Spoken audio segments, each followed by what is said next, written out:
اعوذ باللہ من الشیطان الرجیم، بسم اللہ الرحمن الرحیم۔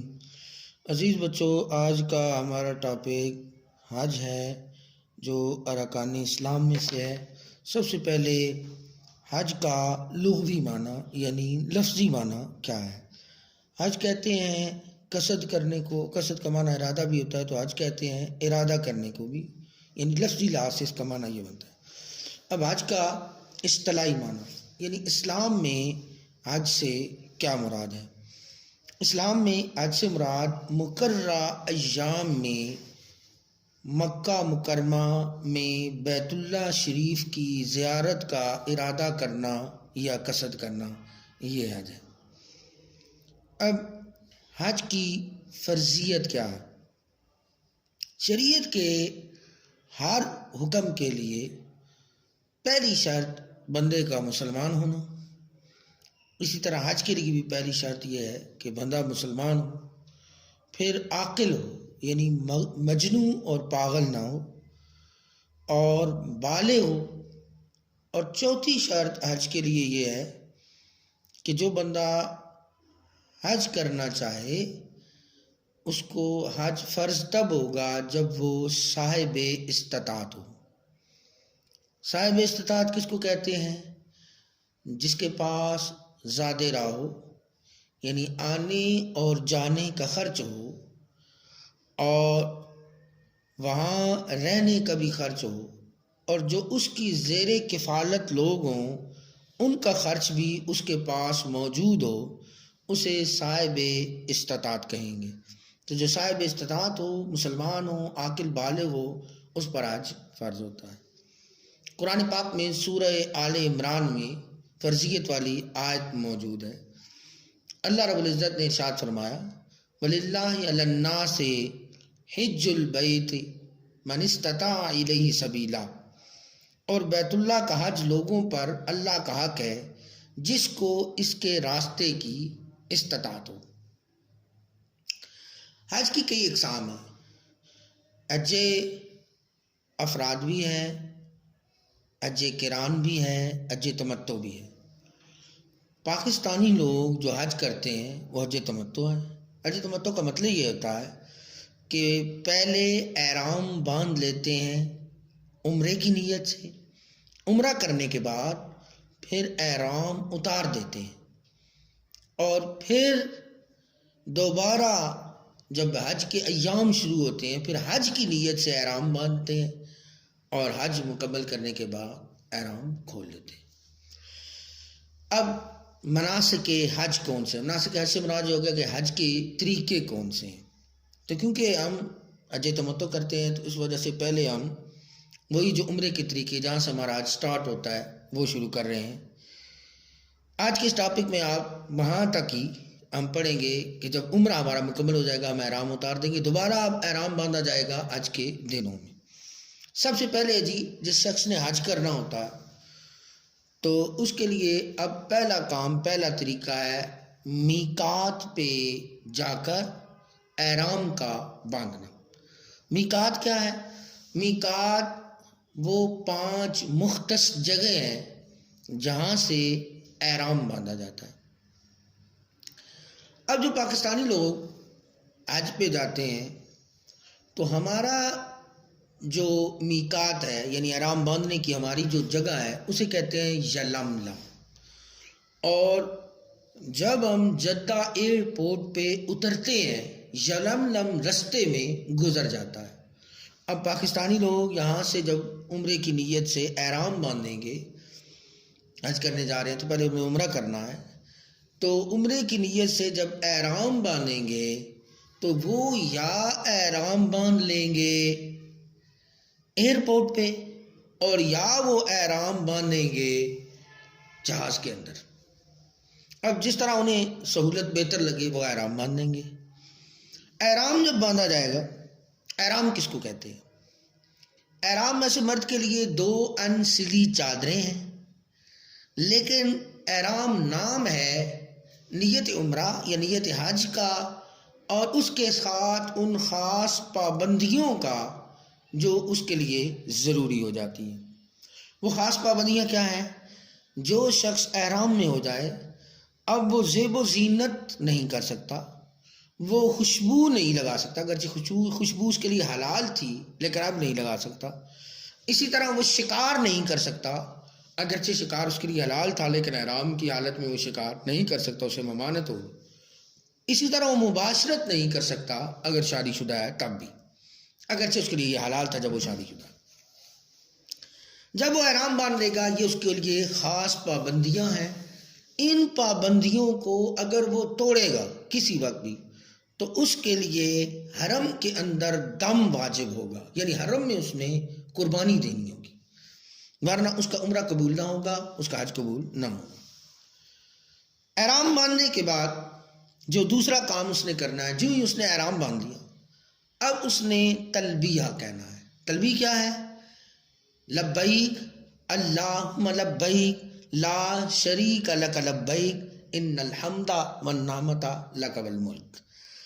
یہ تلبیہ اس نے پڑھنی ہے اور یوں پڑھتا جائے گا یہاں تک کہ جب وہ مکے میں داخل ہوگا اب اس نے مسجد حرام میں داخل ہونا ہے۔ جب وہ مسجد حرام میں داخل ہوگا طواف اس نے شروع کرنا ہے، تو کعبۃ اللہ جو ہے وہ مسجد حرام کے سب سے نیچے والے فلور میں ہے اور تقریباً 30 سیڑھیاں اس نے گزارنی ہے، تو نیچے والے فلور میں وہ جائے گا۔ اب کعبۃ اللہ ایک ایسی عظیم جگہ ہے مسجد حرام اور پھر اس میں کعبۃ اللہ کہ جس پر ہر وقت اللہ کی 120 تجلیات کا نزول ہوتا ہے، رحمتیں نازل ہوتی ہیں 120، اور 60 ہوتی ان لوگوں کے لیے ہیں جو طواف کرنے والے ہیں۔ تو اس کا ادب و احترام ہے، تعظیم ہے، ایسی چیزیں جن کو دیکھنے کا بھی ثواب ہے، جیسے قرآن پاک کو ہم دیکھیں تو اس کا دیکھنا بھی ثواب ہے، جیسے ماں باپ کے چہرے کو دیکھیں تو دیکھنا بھی ثواب ہے، ایسے ہی کعبۃ اللہ کا دیکھنا بھی ثواب ہے۔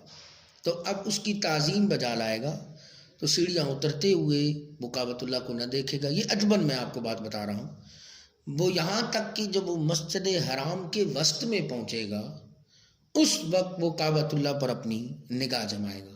جب نگاہ جمائے گا اس وقت جو دعا وہ کرے گا اس کی دعا قبول ہوگی۔ اب اس نے طواف شروع کرنا ہے۔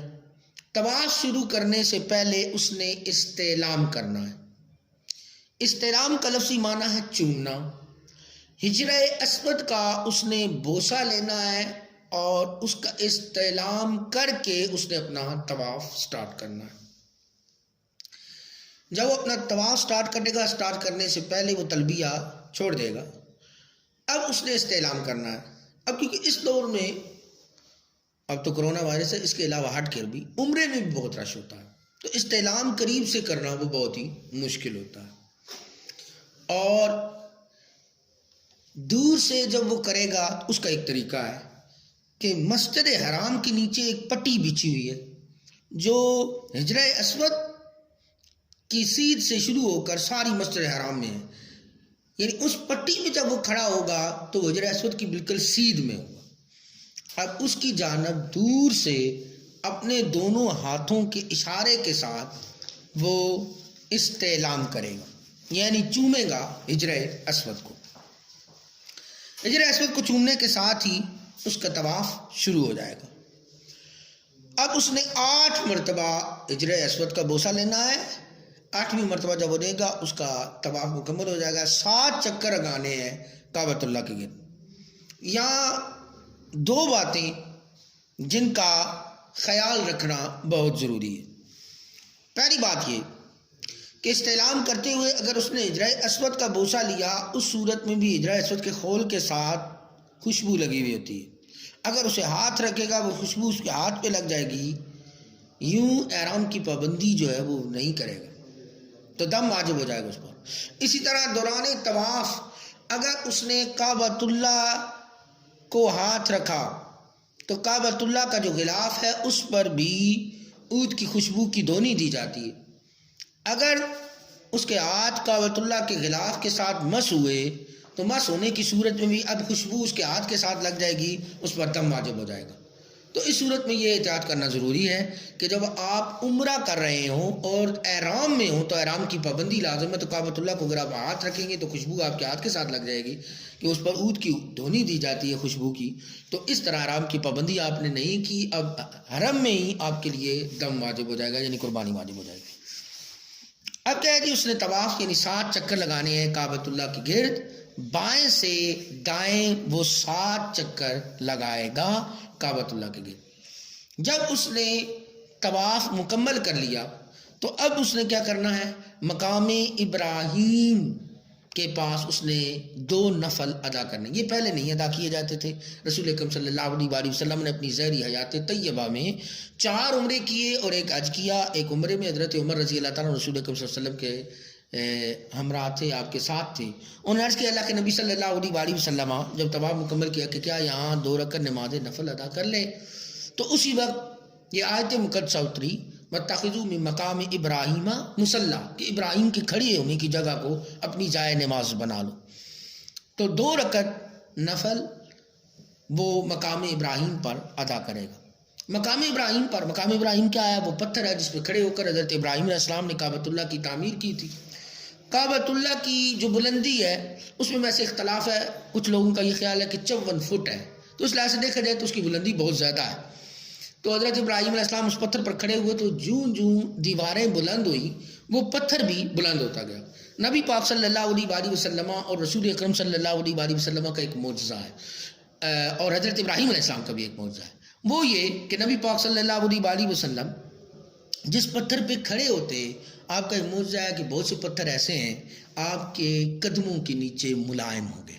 اسی طرح حضرت ابراہیم علیہ السلام کا بھی یہ معجزہ ہے. پتھر ملائم ہوا، اس پر حضرت ابراہیم علیہ السلام کے قدموں کے نشان بنے ہوئے ہیں، جس کو مقام ابراہیم بولتے ہیں. مقام ابراہیم پر 2 رکعت نفل ادا کرنے کے بعد وہ آب زمزم پیے گا. آب زمزم وہ پانی ہے جو حضرت اسماعیل علیہ السلام کی ایڑیوں کے نیچے سے نکلا. زمزم اسے اس لیے بولتے ہیں، عبرانی زبان کا لفظ ہے. حضرت حاجرہ نے اسے کہا تھا زمزم ٹھہر ہے، اور رسول اکرم صلی اللہ علیہ وسلم کا فرمان نشان ہے اگر آپ یوں نہ فرماتی تو پھر پانی یا آب زمزم پوری روئے زمین پہ پھیل جاتا. اب یہ چشمہ آب زمزم کا کہ نبی پاک صلی اللہ علیہ وسلم نے فرمایا کہ یہ اس میں شفا ہے لوگوں کے لیے، اور یہ ایسا پانی ہے جو بھوک بھی مٹاتا ہے اور پیاس بھی مٹاتا ہے. وہ پیے گا. اور اس کے بعد اس نے صفا و مروہ کی صحیح کرنی ہے. صفا کہتے ہیں چکنی، ملائم، اور مروہ کہتے ہیں ملائم. چکنی اور ملائم پہاڑیاں ہیں 2، ان پر اس نے صحیح کرنی ہے.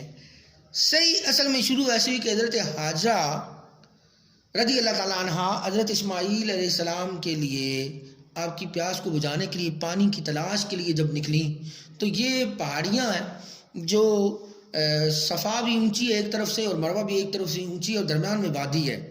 تو آپ وادی میں پانی کی تلاش کے لیے جاتی ہوں، پھر دوڑ کر صفا پہ چڑھتی دیکھنے کے لیے کہ میرے بچے کو کوئی چیز نقصان نہ دے. اسی طرح دوڑ کر مروہ کی طرف جاتی دیکھنے کے لیے کہ میرے بچے کو کوئی چیز نقصان نہ دے. اب صفا سے صحیح شروع کی جائے گی اور مروہ پر ختم کی جائے گی. یوں 7 چکر لے جائیں. صفا سے مروہ 1 چکر، مروہ سے صفا 2 چکر، پھر صفا سے مروہ 3 چکر، یوں کیا جائے گا. بعض لوگ ایسے ہیں کہ وہ صفا کی بھی چکر لگاتے رہتے ہیں اور مروہ کے بھی وہ پورا کر کے 1 چکر شمار کرتے ہیں. تو یہ ایک تو غلط بھی ہے، اور دوسرا اس کا ایک وجہ یہ بھی ہے کہ بندہ ویسے ہی یہ 7 چکر اس طرح بھی لگائے صفا سے مروہ اور مروہ سے صفا یہ جو بنتے ہیں اس طرح بھی لگائے تو یہ پونا گھنٹہ یا 1 گھنٹہ لگ جاتا ہے اور کافی مشکل ہوتا ہے کہ اونچی نیچی جگہ ہے. تو بعض لوگوں کو معلوم نہیں ہوتا تو وہ صفا اور مروہ کے پورے چکر کو 1 چکر شمار کرتے ہیں. اس طرح نہیں، بلکہ صفا سے مروہ 1 چکر، مروہ سے صفا 2 چکر. یوں صفا سے آپ کی صحیح شروع ہوگی. صحیح کا ویسے لفظی معنی کوشش کرنا، اور یہ چکر لگانا صفا و مروہ کے ساتھ. 7 چکر لگانے کے بعد اس کے بعد آپ 2 رکعت نفل ادا کریں گے. پھر جو مرد ہیں وہ حلق کرا لیں گے، یعنی اپنے 3 سے بال اتروا دیں گے، اور عورتیں بھی تھوڑے سے بال اپنے کٹوا دیں گی. یوں وہ احرام کی پابندی سے نکل جائیں گے اور ان کا عمرہ مکمل ہو جائے گا. اس کے بعد ہم سٹارٹ کریں گے حج. یہ آپ نے ٹاپک تیار کرنا ہے، یاد کرنا ہے ایسے، اور اس کے مین پوائنٹس